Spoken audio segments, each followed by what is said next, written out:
jadwal, saya tidak bisa memberikan kuliah, maka saya ganti pada kuliah hari ini.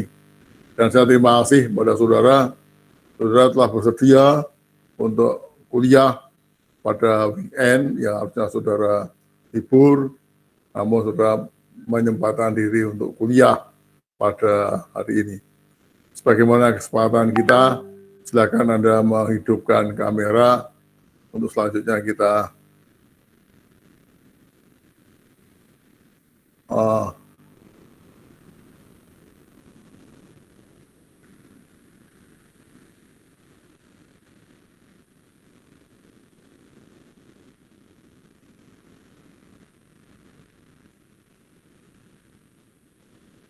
saya tak menghidupkan PowerPoint ini dulu.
Kliknya.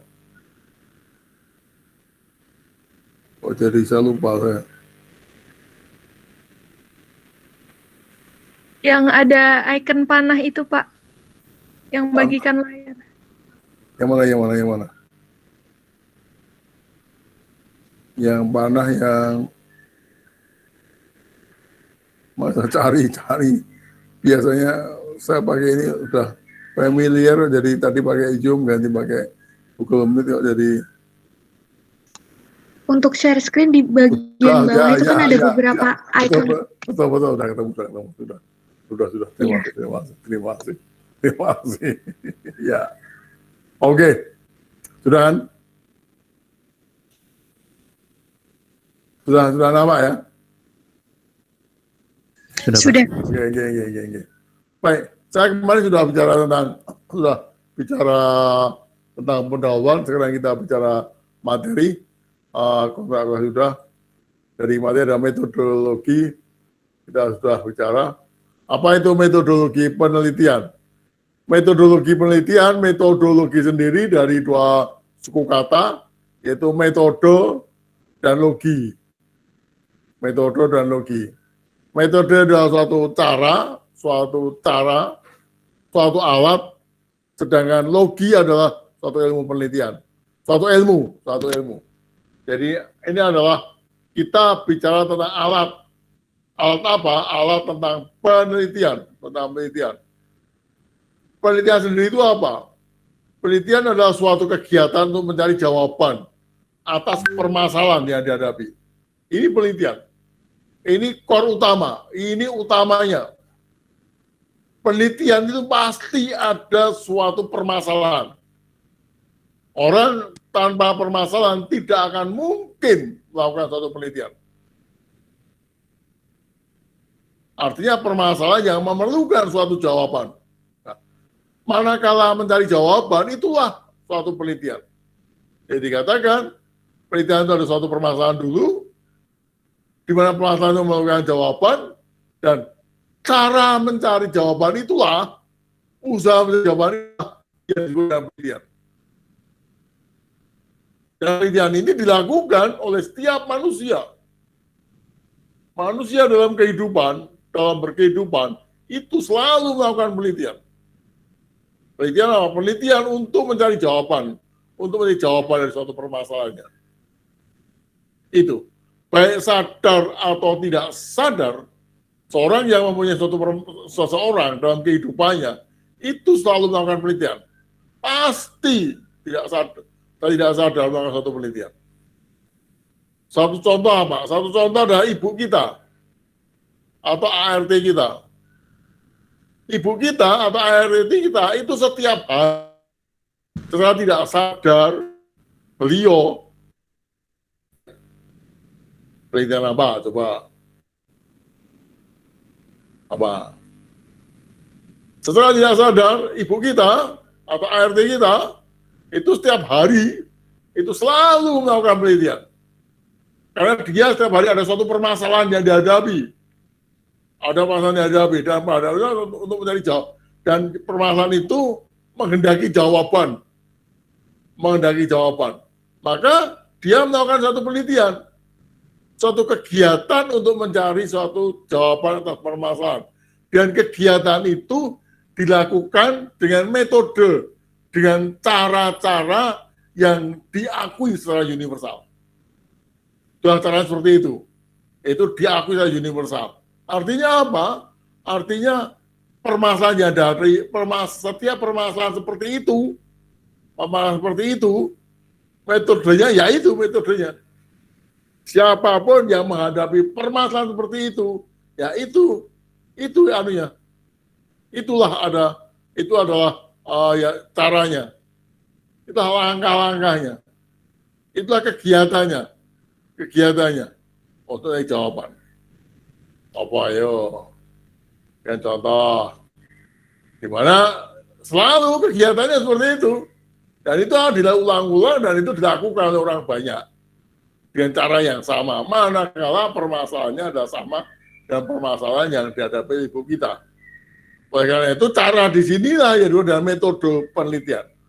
Cara yang dilakukan di sinilah penelitian ini itu dengan metode penelitian. Ilmunya metodologi penelitian. Ilmunya. Caranya namanya metode penelitian. Ilmunya metodologi penelitian. Nah, contohnya apa? Yang setiap saat dilakukan ibu kita.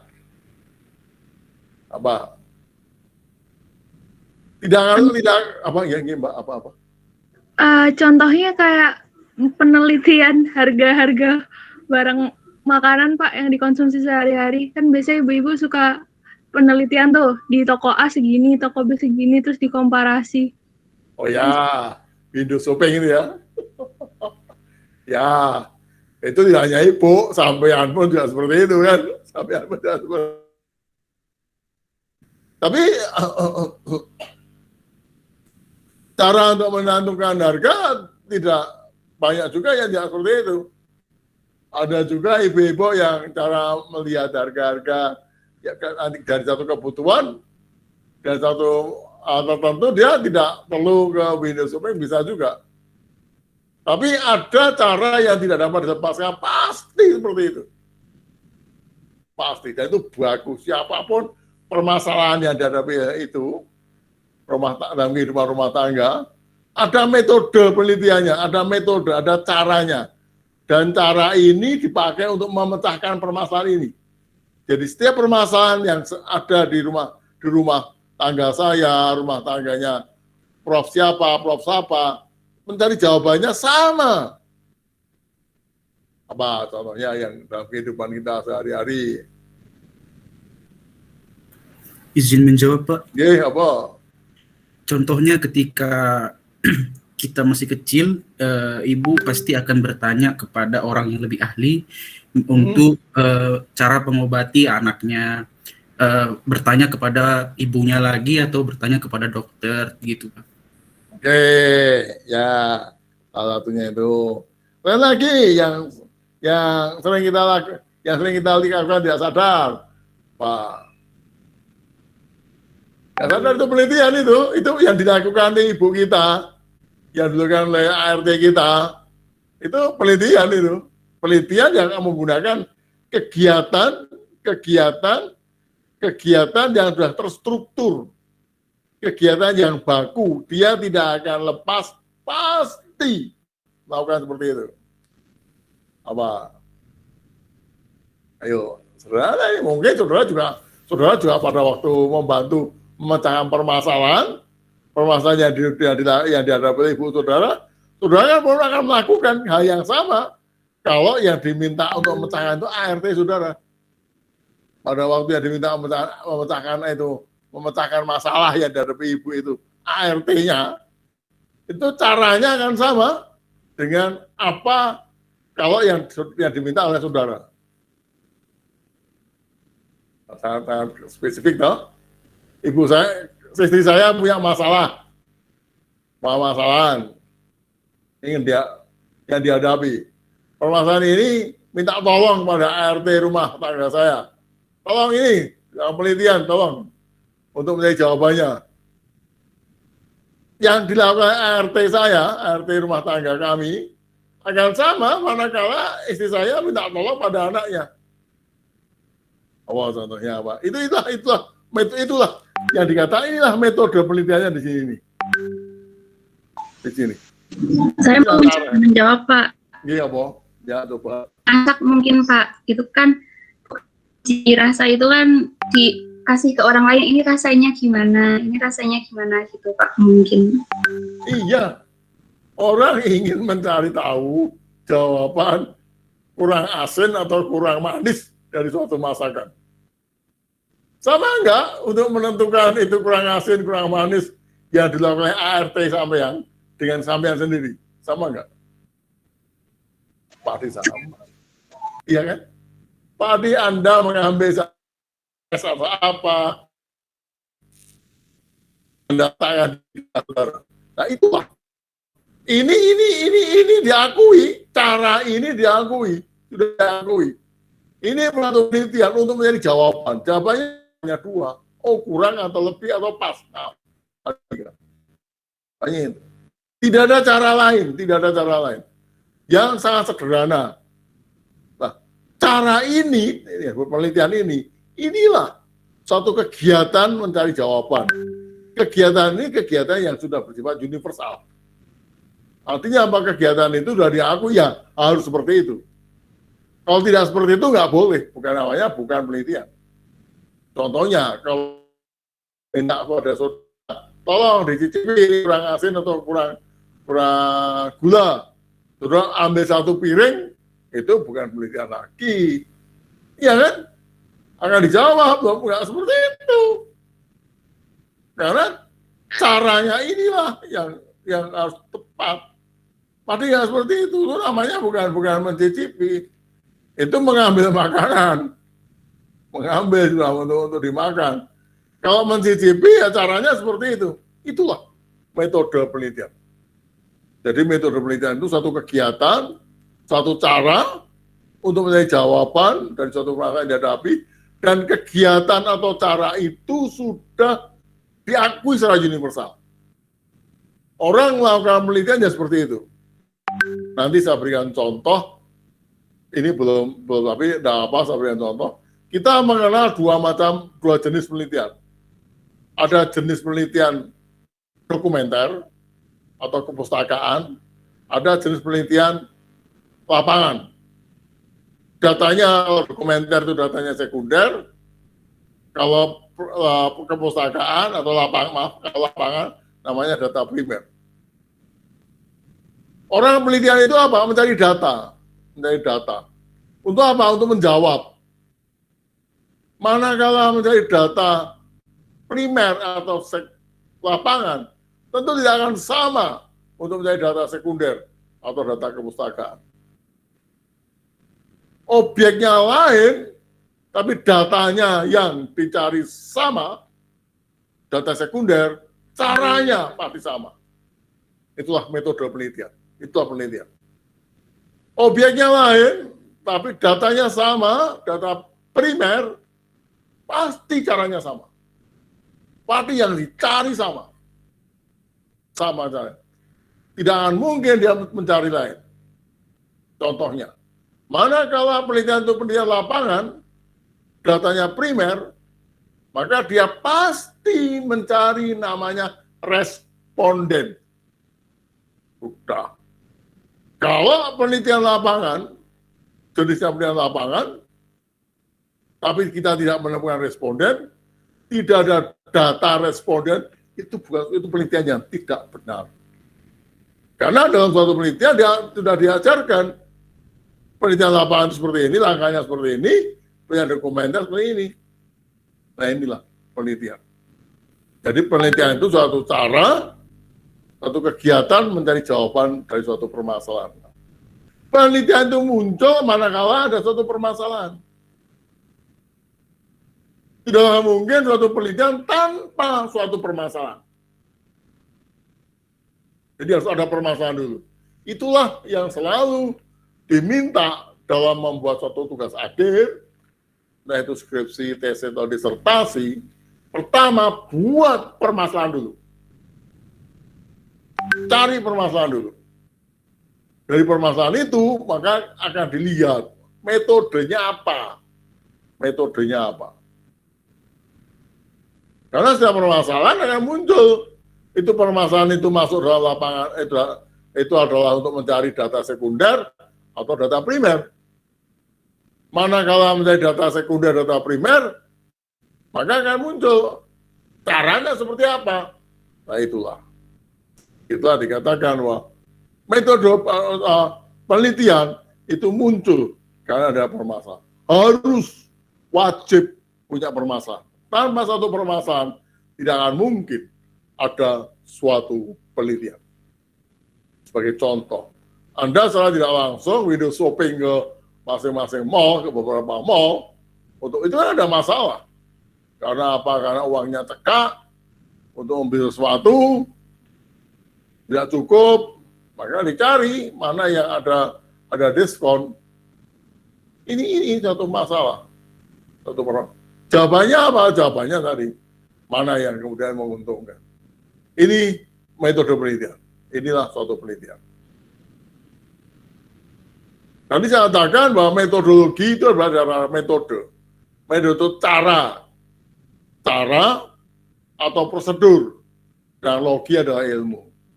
Oleh karena itu metodologi penelitian itu kita bicara tentang cara, bicara tentang prosedur penelitian. Karena tadi saya katakan bahwa penelitian itu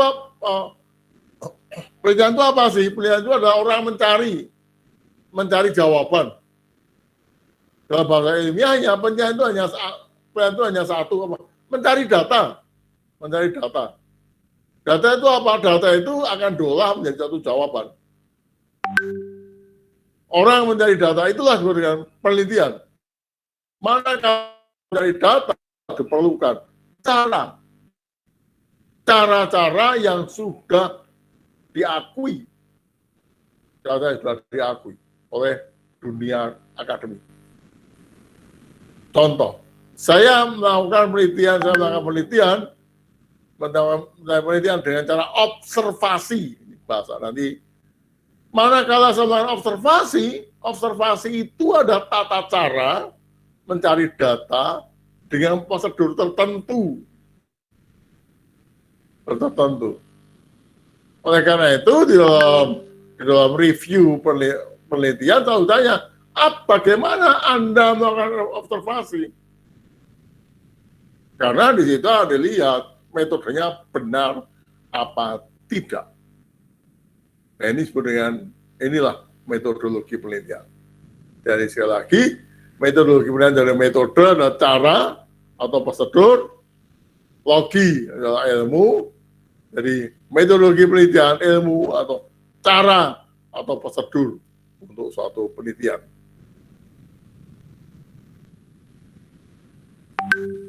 Metodologi dapat diartikan dengan 3 hal. Yang pertama adalah tipe pemikiran yang digunakan dalam penelitian. Jadi metodologi itu ada ilmu untuk digunakan dalam penelitian. Sekarang kita mengenal namanya penelitian kualitatif. Penelitian kuantitatif. Penelitian kualitatif dan penelitian kuantitatif itu jelas. Tipe pemikirannya, caranya akan beda. Tekniknya juga pasti beda. Caranya pasti beda. Ini yang harus kita pahami. Jadi kita tidak hanya sekedar menulis bahwa saya menggunakan metode kuantitatif. Tapi kalau kita lihat di dalam permasalahannya tidak demikian. Ini yang sering terjebak. Sering terjebak orang menggunakan ini adalah jenis penelitian lapangan. Tapi permasalahannya tidak menunjukkan. Dalam permasalahan itu tidak menunjukkan bahwa itu penelitian lapangan. Karena untuk menentukan satu jenis penelitian, kita lihat permasalahannya. Itulah dari keadaan ilmu metode penelitian. Ini permasalahannya normatif kok. Ini penelitian normatif kok. Jadi tidak benar kalau dari permasalahan itu kita lakukan harus dengan penelitian lapangan. Tidak. Ini mestinya penelitian cukup penelitian kepustakaan. Atau sebaliknya, ini tidak bisa hanya dilakukan dengan penelitian lapangan saja. Tapi juga harus dilakukan dengan penelitian kepustakaan. Jadi adalah sangat mungkin sekali, suatu penelitian itu penggabungan. Nah inilah metodenya, inilah caranya yang dilakukan.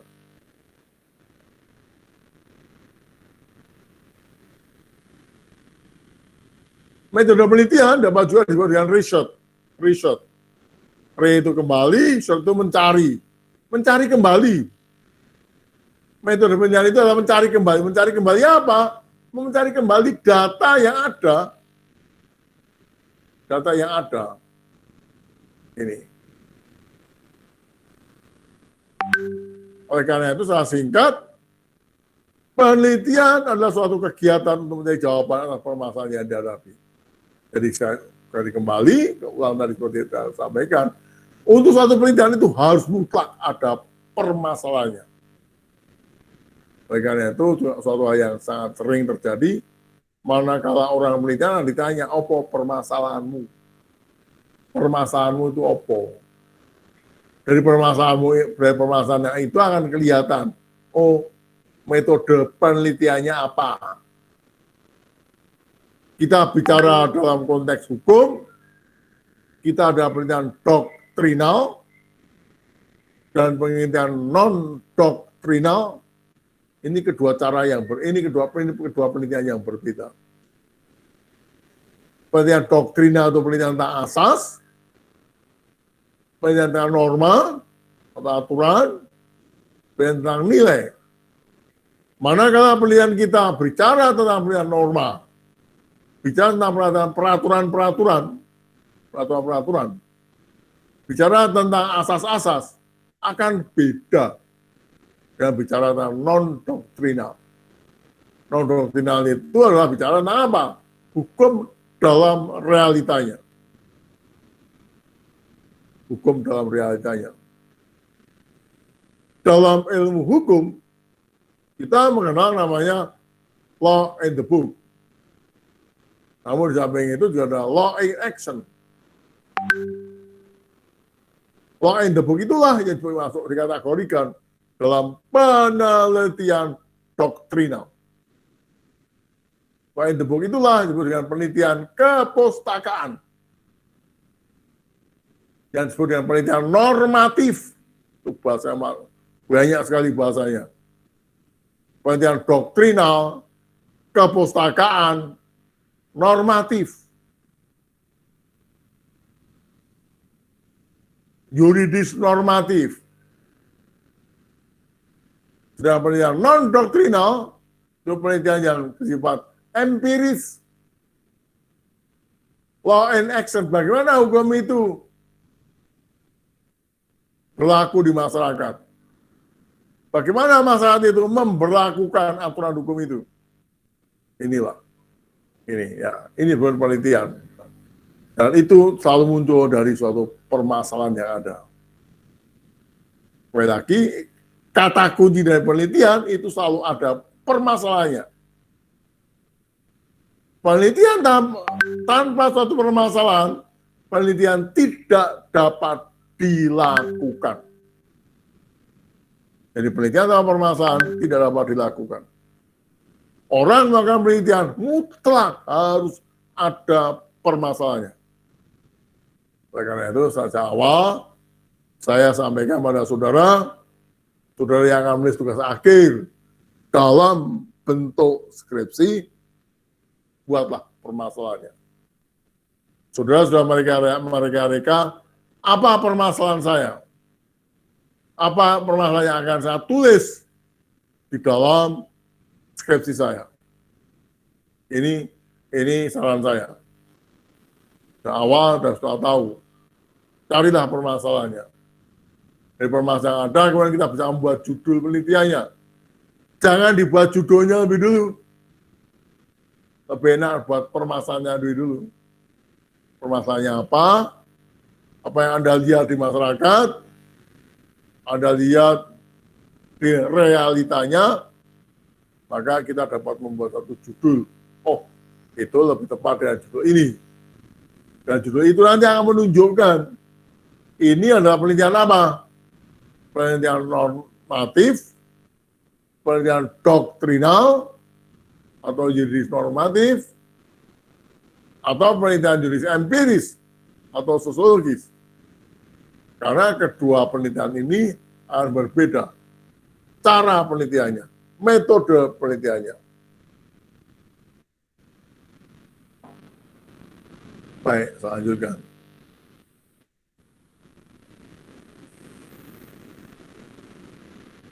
Tadi saya katakan bahwa penelitian itu adalah untuk mencari suatu permasalahan. Penelitian itu berawal dari suatu permasalahan. Dan itu. Tidaklah mungkin penelitian tanpa suatu permasalahan. Nah, dalam metode penelitian ada cara-cara umum untuk memecahkan permasalahan. Ada cara-cara umum, dan cara-cara ini yang diakui secara universal. Yaitu yang pertama adalah cara berpikir analitik. Cara berpikir analitik ini disebut juga dengan deduktif induktif. Yaitu berangkat dari pengetahuan umum menuju ke khusus. Dia kesimpulan ditarik secara deduktif, secara umum. Ini penelitian analitik. Jadi sekali lagi, penelitian analitik itu adalah penelitian yang cara pemecahannya adalah dari deduktif ke induktif. Ada kemudian yang kedua, sebaliknya, cara pemecahan permasalahan yang terbalik dari induktif ke deduktif. Berangkat dari pengetahuan khusus untuk kemudian diterapkan ke dalam permasalahan-permasalahan umum. Ini adalah cara umum memecahkan permasalahan. Oke, sekarang saya berikan kesempatan pada saudara. Contohnya apa? Cara pemikiran deduktif, induktif, dan apa contohnya dari induktif ke deduktif? Silakan berkomentar. Berikan contoh aja. Saya tidak perlu Anda secara spesifik, tapi saya bisa pahami apa Anda penelitian tentang apa. Oh, itu adalah deduktif, induktif, atau induktif, deduktif. Ayo, kita berkaitan dengan hukum aja. Kalau deduktif, induktif itu berangkat dari pengetahuan umum, dan induktif, deduktif itu berangkat dari pengetahuan khusus, dari hal yang khusus untuk ke hal yang umum. Coba silakan Anda memberikan contoh yang apa itu, yang ini, mana silakan. Yuk silakan, yang deduktif, induktif, atau yang induktif, deduktif. Yuk, silakan. Ada yang ingin mencoba? Pak, saya ingin mencoba menjawab. Mbak Hafid, apa? Apakah kalau yang deduktif, induktif ini maksudnya seperti misal dari permasalahan yang ada di masyarakat, umumnya seperti itu, terus berangkat ke yang khusus, maksudnya masuk ke peraturan hukumnya bagaimana, kemudian yang induktif, deduktif ini apakah dari peraturan hukum, kemudian dilihat bagaimana pelaksanaannya di masyarakat. Oke. Kalau kita melihat, ada lagi sebelumnya. Mau memberikan contoh Ya, Pak. silakan Mbak Junita. Yang deduktif itu misalnya kayak penekanan angka kekerasan seksual di Indonesia. Terus induktifnya yang lebih khusus percepatan pengesahan rancangan undang-undang penghapusan kekerasan seksual seperti itu Pak. Jadi yang umum itu penekanan KS di Indonesia, yang khususnya percepatan pengesahan RUU PKS-nya. Mohon koreksi. Ayo ada lagi yang mau mencoba, silakan. Ada. Nggak apa-apa, salah nggak apa-apa. Belum ujian kok. Nanti kalau udah ujian baru jangan sampai salah. Apa? Oke, yang induktif. Saya ini sama antara Mbak Wafik tadi ya, Pak Azizah sama Mbak Ningsih. Kalau kita bicara tentang peraturan umum, peraturan perundang-undangan, itu umum atau khusus?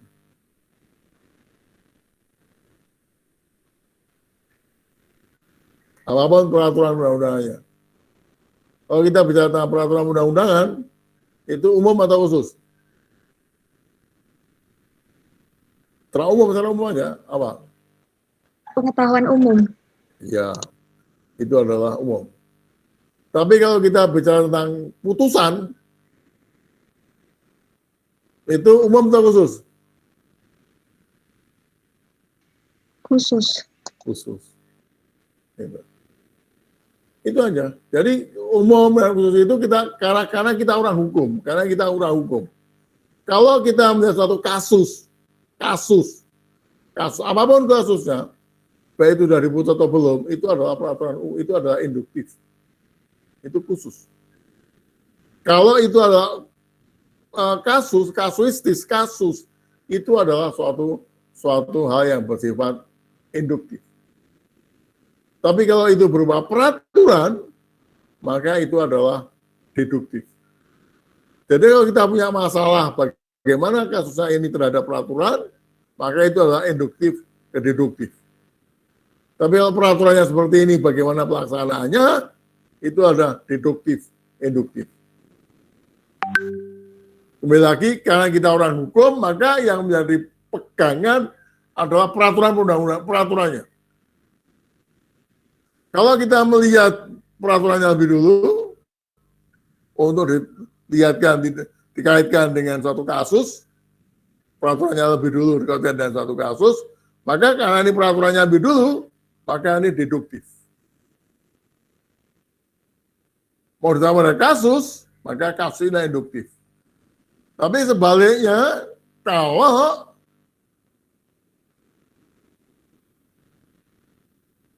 yang kita lihat adalah kasusnya lebih dulu, kasus untuk diterapkan, untuk dianalisis dalam suatu peraturan, maka ini adalah induktif ke deduktif. Itulah cara berpikir umum pemecahan suatu permasalahan. Jadi pemecahan suatu permasalahan ada dua cara. Secara analitik itu dari deduktif ke induktif.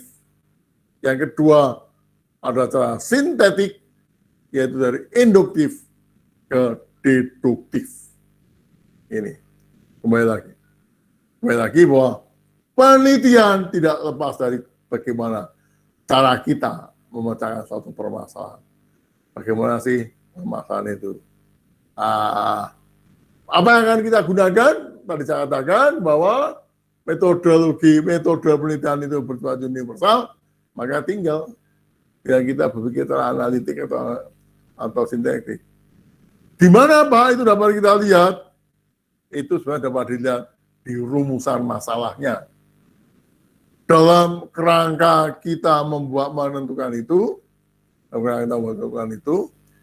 suatu penelitian itu diawali dari suatu proposal. Pasti dari suatu proposal.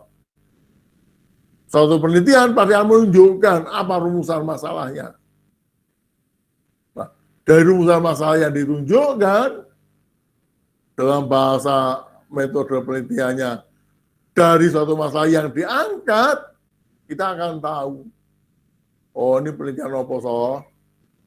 Ini penelitian apa? Atau ini penelitian kepustakaan, doktrinal atau normatif, apa ini penelitian non-doktrinal, empiris atau sosiologis. Saya akan tahu juga, oh bagaimana cara memecahkannya masalah. Kalau masalahnya dengan cara apa? Nanti di bagian Anda membuat suatu proposal, dianalisisnya, oh itu akan saya analisis secara deduktif, induktif, atau induktif, deduktif. Gitu. Yang itu Anda pegang nanti di dalam penulisan. Di skripsi kita, itu akan kita pegang dari bab 4. Karena di bab penelitian, di skripsi ada 5 bab kan.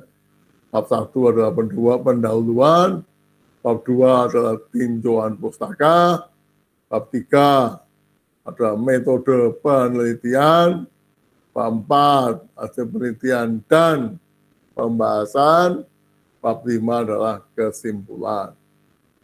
Ini sejak awal. Saya harap betul-betul ini Anda pahami betul di dalam penelitian ini. Betul-betul Anda pahami. Saya yakin di antara saudara ini banyak yang akan berlanjut di S2 atau S3. hal yang seperti ini tidak akan diulang lagi di S2 dan di S3. Karena ini bahasa-bahasa basic. Ini adalah bahasa basic yang harus dipahami oleh mahasiswa. Ini kadang-kadang saya dalam membimbing S2, S3, kadang-kadang S2, S3 itu nggak tahu. Saya tanya, rumusan masalahmu itu menunjukkan penelitian apa sih? Kalau ditanya rumusan masalahmu itu dengan jenis penelitian apa sih? Ini banyak tidak tahu. Terus kalau ditanya lagi, bagaimana sih cara memecahkan masalahnya? Dan analitik atau sintetik dari rumusan masalahmu itu.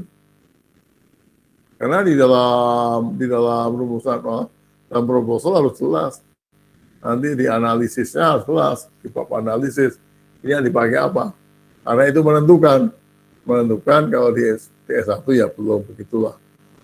Tapi di S2, kalau di S1 sudah, tapi alhamdulillah saya tidak melihat kesulitan dari mahasiswa. Tapi di S2 banyak sekali. Saya tidak menginginkan seperti itu. Akan memalukan saudara kalau saudara tidak tahu dan kuliah bukan di Fakultas Hukum UGM. Fakultas Hukum UGM kan masih tidak begitu malu. Dosennya siapa toh?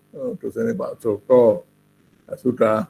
Tapi kalau nanti di perguruan tinggi yang lain, membawa-bawa kan, dosennya siapa? Wah ini ya, saya tidak menghendaki seperti itu. Dan itu banyak kita terima. Apa tujuan penelitian? Nah ini. Ada 4 macam tujuan penelitian secara umum. Secara umum. Ada menemukan problem baru, eksploratif. Ada menguji kebenaran, verifikatif. Ada melukiskan atau menggambarkan secara faktual satu peristiwa. Atau yang keempat adalah mengambil kesimpulan secara umum. Ini. Mari kita bahas satu persatu. Apa yang dinamakan menemukan problem baru? Menemukan problem baru itu satu penelitian di mana penelitian itu belum ada. Belum pernah ada. Artinya apa? Artinya permasalahan itu adalah permasalahan yang baru. Permasalahan baru. Bukan belum ada penelitian, karena kita tidak boleh arogansi, Pak. Penelitian saya ini adalah penelitian satu-satunya, tidak boleh. Karena saya yakin, kita harus yakin bahwa di luar sana ada tanpa sepengetahuan kita. Tapi yang dimaksud problem baru ini suatu masalah-masalah yang memang belum tersentuh. Karena objek penelitian kita baru. Kok baru? Kalau itu satu aturan hukumnya itu baru. Baru, betul-betul baru. Sehingga belum mungkin ada satu penelitian. Atau penelitian yang disebut antropologi. Hukum kan bisa juga kan, antropologi hukum. Anda ingin penelitian tentang suatu kehidupan masyarakat tertentu. Kehidupan itu kehidupan hukum keluarga. Kalau kita orang hukum, ada hukum keluarga. Ini eksploratif. Di mana masyarakat itu masyarakat yang belum pernah tersentuh. Belum pernah tersentuh. Ini banyak dilakukan teman-teman antropologi, termasuk antropologi hukum. Tahun 80-an ada namanya penelitian Obahoro. Penelitian Obahoro ini mengenai antropologi yang sangat fenomenal sekali. Kenapa? Karena ini yang meneliti suatu masyarakat di Papua yang belum pernah tersentuh. Yang dia memang belum pernah tersentuh. Ini benar-benar. Saya tidak mengatakan masalah terbelakang ya. Makanya belum ada masalah, belum ada. Dari mana tahu? Karena di browsing tidak ada. Tidak ada yang menunjukkan pernah masuk di situ. Ini penelitian sangat fenomenal. Karena fenomenal apa? Karena penelitian ini dilakukan oleh seorang peneliti perempuan. Dia penelitian perempuan itu dari Amerika.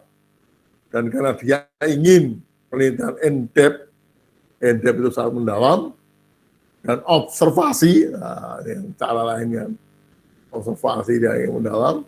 Observasi itu apa? Observasi itu dia ingin terlibat langsung di situ.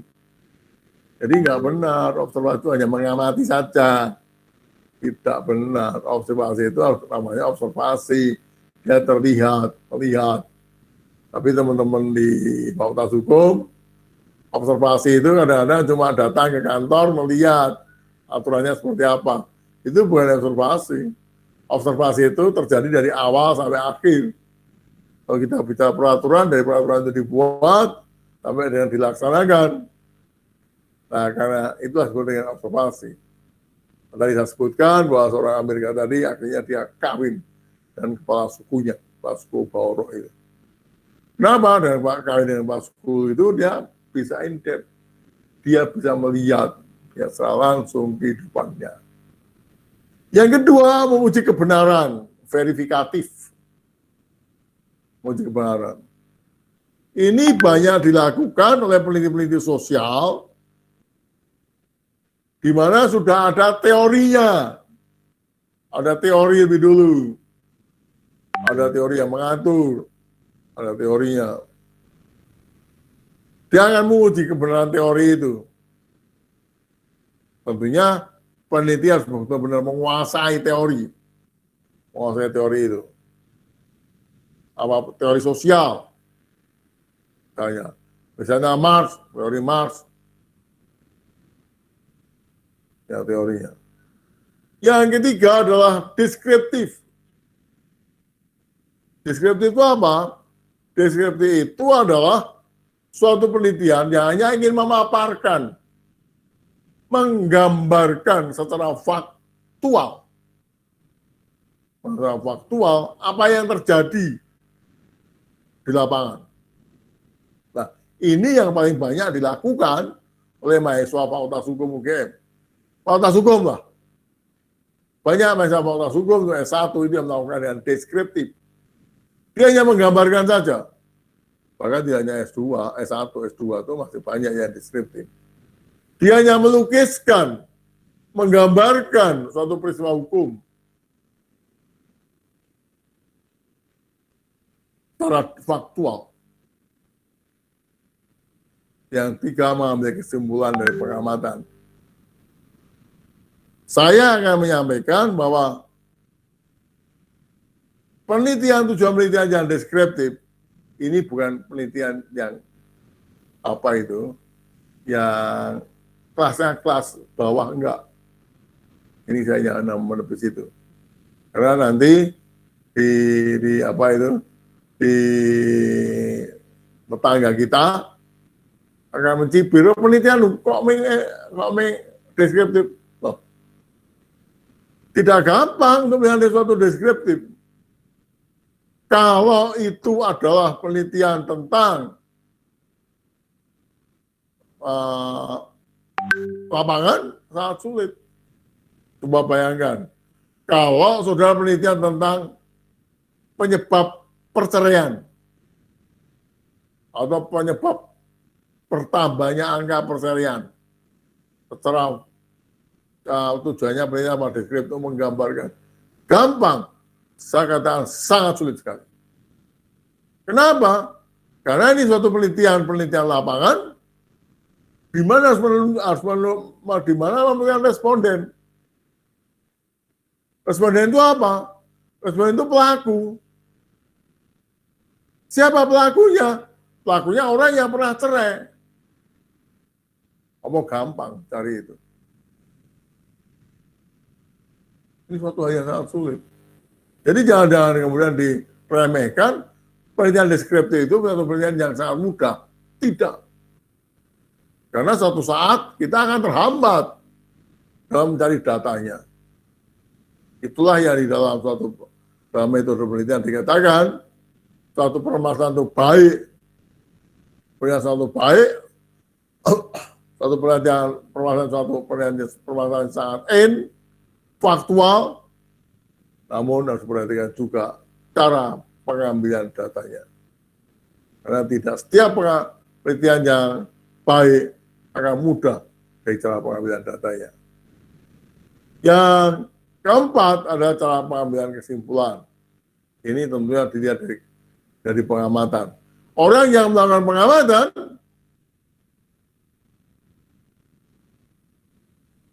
belum tentu dia akan bisa seperti ini. Karena dia harus memerlukan apa? Dia memerlukan suatu metode atau suatu bekal, suatu ilmu, terutama untuk teori yang sangat kuat sekali. Demikian teman-teman untuk kuliah kita pada hari ini. Ada pertanyaan sebelum saya lanjutkan?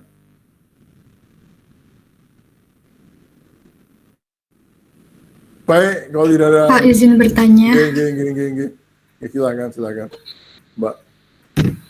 Mengenai pengambilan data lapangan untuk responden, berapakah jumlah minimal responden yang dianggap sudah baik mewakili populasi, Pak? Oke.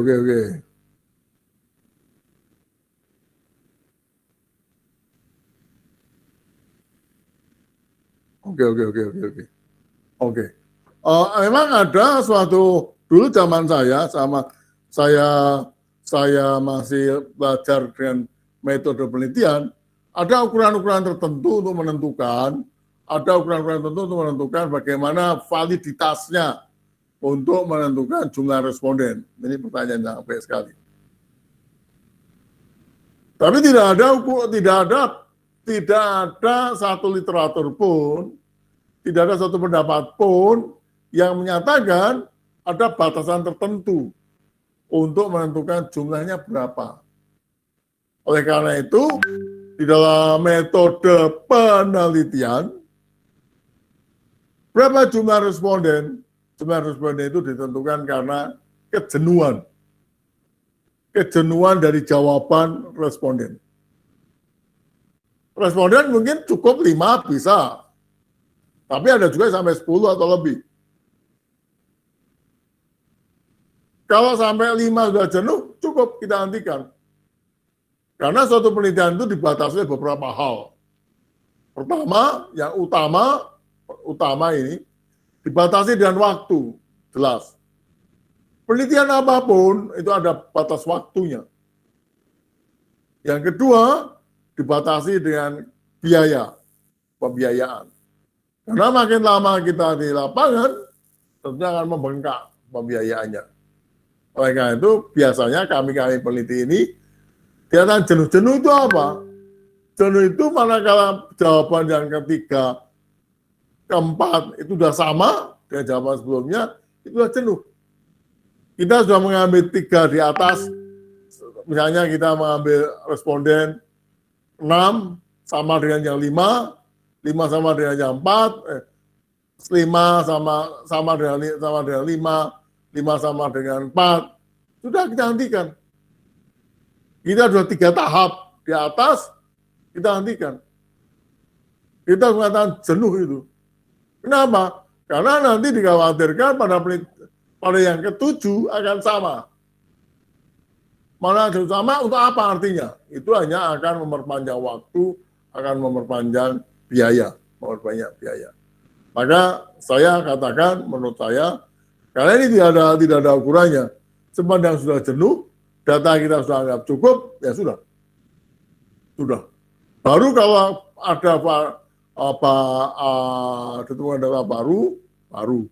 Tapi untuk penelitian ini biasanya sudah. Suatu saat Anda akan mengalami kejenuhan sendiri. Itu harus ada keberanian, sekali lagi, keberanian harus menghentikan. Ini yang paling utama. Karena nanti manakala Anda sudah di S3, itu yang pengalaman saya, itu juga saya alami sendiri, dan itu juga dialami oleh bimbingan saya, itu kadang-kadang mereka takut untuk, wah kok kayak masih kurang. Tapi kalau jawab itu sudah sama, ngapain kita cari? Karena kalau orang sudah penelitian, itu yang ada apa? Yang ada ketidakpuasan. Ketidakpuasan itu akan selalu menimpa pada peneliti yang benar-benar melakukan penelitian. Itu pasti. Karena penelitian, terutama penelitian lapangan itu mengasihkan.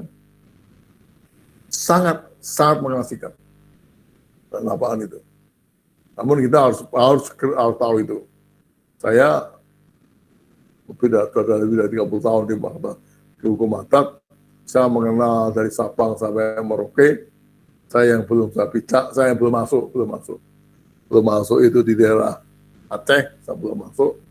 Belum pernah saya penelitian di Aceh. Tidak ada kepuasan yang saya terima, yang saya peroleh.